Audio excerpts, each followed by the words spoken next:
The Ramayana, The Birth of Rama. By India Classical Tales. Brought to you by TellStory.net, stories from around the world. In the ancient city of Ayodhya, where the Saraya River curved through the fertile plains of Kosala like a ribbon of hammered silver, King Dasharatha of the Solar dynasty ruled with justice, courage, and deep devotion. He was beloved by his soldiers, admired by neighboring kings, and honored by the sages who made their homes in his forests. Yet for all his wealth and power, one sorrow pressed against his heart without rest. After many years of marriage to three noble queens Kausalya, Kaikeyi, and Sumitra, he had no son to carry his dynasty forward. The great sage Rishishringa advised him to perform the Putrakameshti, the sacred fire sacrifice offered to the gods, and petition for an heir. Dasharatha agreed without hesitation. For many days the priests fed the fire with ghee and sacred herbs, and the air above Ayodhya filled with the scent of sandalwood and devotion. But the timing of that fire was not accidental. Across the three worlds, the gods had grown desperate. Ravana, the 10-headed king of Lanka, had performed such terrible penances that Brahma himself had granted him near immortality. No god, demon, or celestial being could kill him. Moving through this invincibility, Ravana had seized the heavens, humiliated the gods, and spread fear across creation. The single gap in his armor was the one that pride always leaves. In his contempt for humanity, he had never thought to ask for protection against mortal men. And so the gods turned to Vishnu, the preserver, and begged him to take human birth. Vishnu agreed. He would descend to earth in 4 portions through Dasharatha's 3 queens born of mortal flesh to accomplish what the gods could not. When the ritual fire blazed at its height, a divine being rose from the flames holding a golden vessel of celestial kheer, radiant as the midday sun. He offered it to the king, instructing him to feed it to the queens, and the sons they had prayed for would be born. Dasharatha received the vessel with trembling hands. He gave half to Kausalya, then a portion to Kaikeyi, and shared the remainder between Sumitra's 2 portions. In time, 4 princes were born. Kausalya's son came first, dark-complexioned and luminous as the Shyama lotus, and they called him Rama.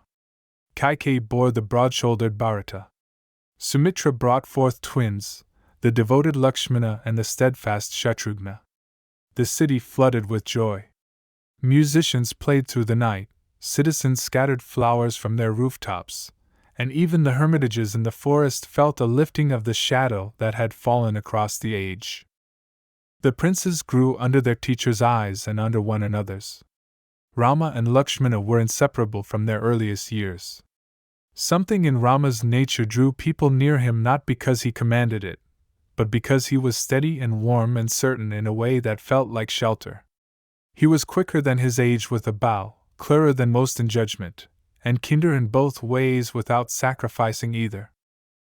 One morning, when the princes had just crossed the edge of boyhood, a visitor arrived who made the assembled court fall into quiet. Vishvamitra, one of the most formidable sages in the 3 worlds, who had once been a king himself and had spent lifetimes burning away everything except his resolve, entered the hall and addressed Dasharatha directly.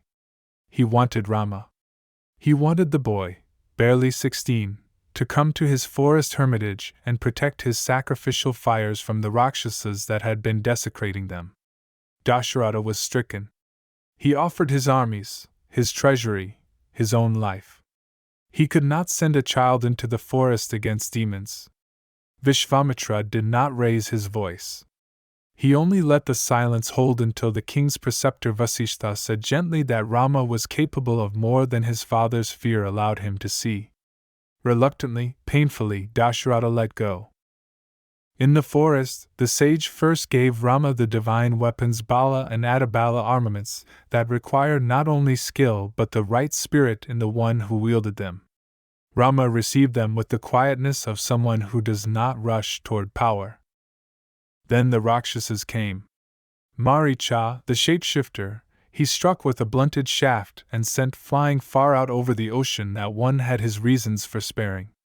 Subahu and the others he slew. The sacrifice was completed in peace. From there Vishvamitra led the two princes to Mithila, the kingdom of the wise King Janaka. In the royal hall stood something extraordinary, the great bow of the god Shiva, in Janaka's keeping since the time of his ancestors. It was a thing so old and heavy that no king or warrior in living memory had been able to even lift it. Janaka had declared that whoever strung this bow would earn the hand of his daughter Sita, who had not been born of any mortal womb but had come up from the earth itself, when Janaka plowed a sacred field at the start of the planting season. Rama walked into the hall and looked at the bow without awe or eagerness, only with the quiet attention he gave to any problem worth solving. At Vishvamitra's nod, he bent, took hold of the great weapon, and raised it as easily as a man picks up a well-known object. He strung it, drew it to his ear, and the bow broke in two with a sound like rolling thunder that shook the earth for leagues in every direction. In the silence that followed, Janaka wept with relief. He had kept his word and waited long for the one it was meant for. Sita came forward and placed the victory garland around Rama's neck. The wedding that followed was everything a celebration should be. Two royal families joined under auspicious skies, the city of Mithila alive with music and color. Lakshmana married Sita's younger sister Urmila. Bharata and Shatrughna each took a niece of Janaka's as his wife. For brothers wed four sisters of one household, and the union of those two ancient families felt, in that season, like a completion. The happiness of those days would live long in memory. The harder chapters were still ahead.